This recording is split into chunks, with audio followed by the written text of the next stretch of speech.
Well, hey, Pastor, it's Richard Chancey with 24 to Double, and I am doing a bonus round on this idea of doing a year-end review.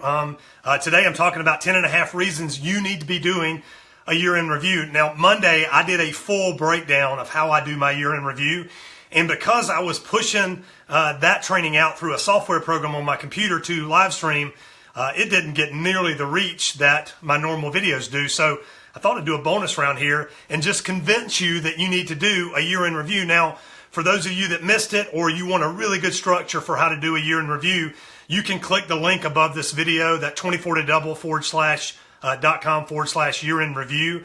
And you can go over there and sign up for it, and you'll get not only that video, but also a download of the video.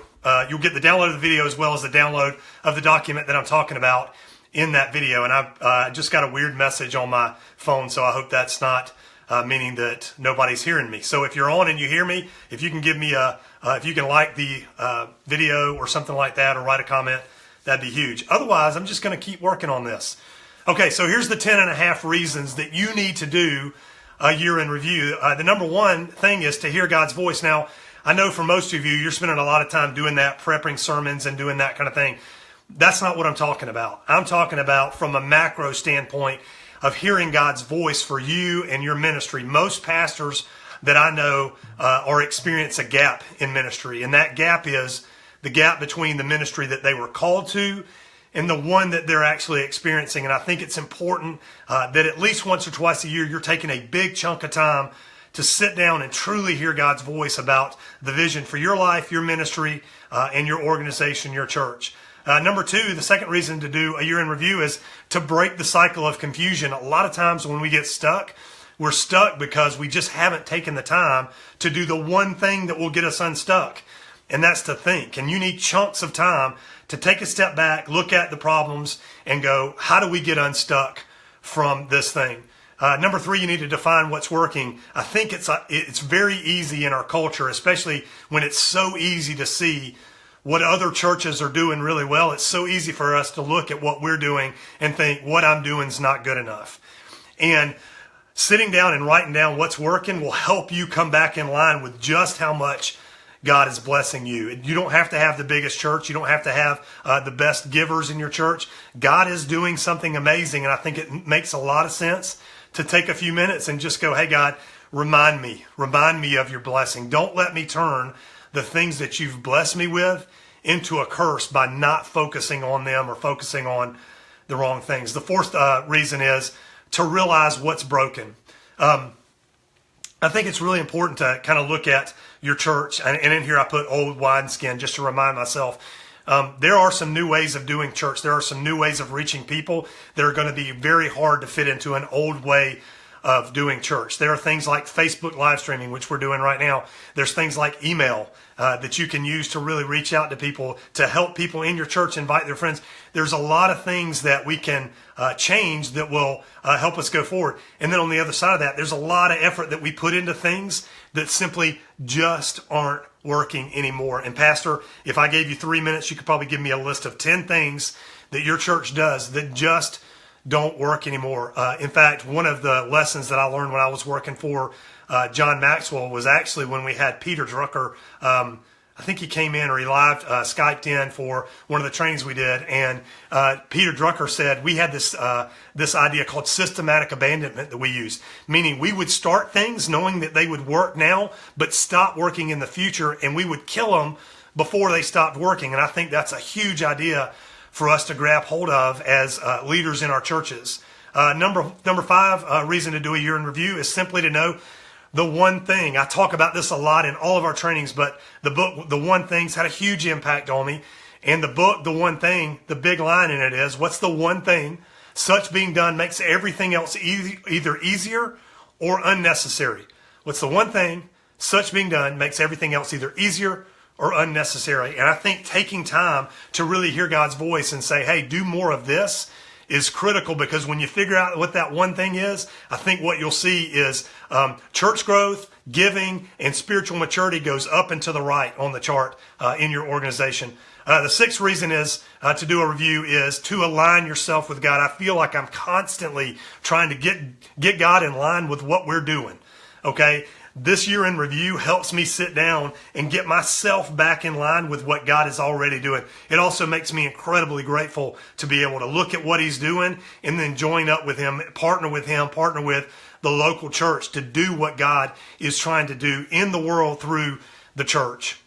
Number 7 is to fill the gap between the ministry you're capable of and the one you're experiencing. Maybe I gave a prelude to this earlier, but for most of you, here's what I know. There is a gap between the ministry you're leading and the one that you know that you're capable of. Now, if there's not that gap for you, Pastor, something's wrong.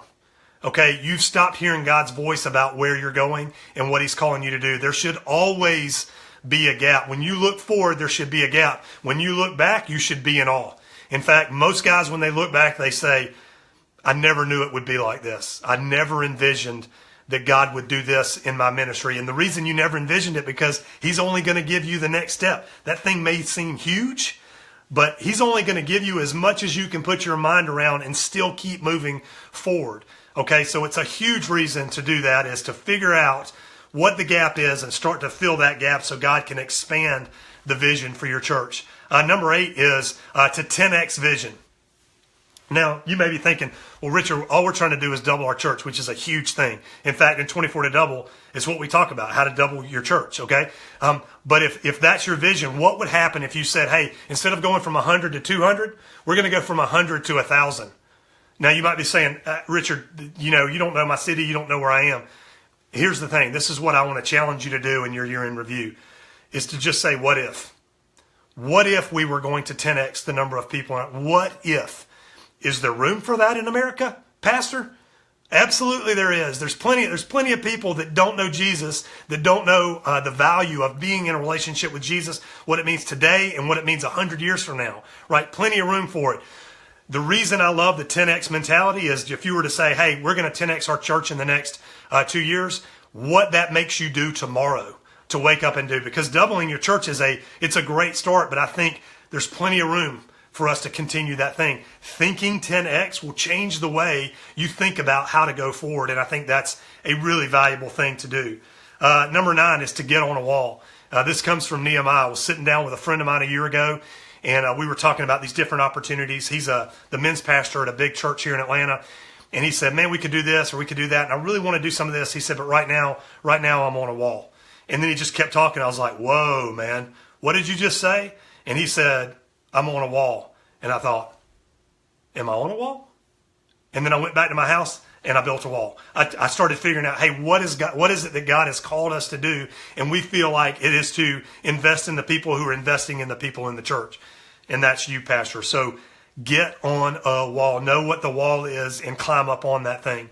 Number 10 is rest for your soul. Matthew 11:29 says, take my yoke upon you and learn from me, for I am gentle and humble in heart, and you will find rest for your soul. Pastor, most of the pastors that we have the opportunity to love on and serve through 24 to Double or any of the other things that we have are in lack of rest for their soul because they feel the constant pressure to measure up to the people around them, the churches around them, and the big names in our industry. And here's what I want to tell you, Pastor. You need rest for your soul. That's why that scripture speaks to you at a core level, Pastor. If you don't do anything else on this list, you need to get some time in the next couple of weeks to get some rest for your soul. And then the last thing, the 10.5 reason, the number 0.5, is because leaders lead. Pastor, if your vision is short, if there's no gap between where you are and where God's calling you, if you are not leading from a place of rest, then you are not leading, Pastor. And the one thing that leaders have to do in an organization, if it's going to go out and do what God's called it to do, the one thing that the leader has to do, Pastor, is to lead. Okay, I hope you found this incredibly beneficial. Again, if you go to 24todouble.com/year in review, the link is above.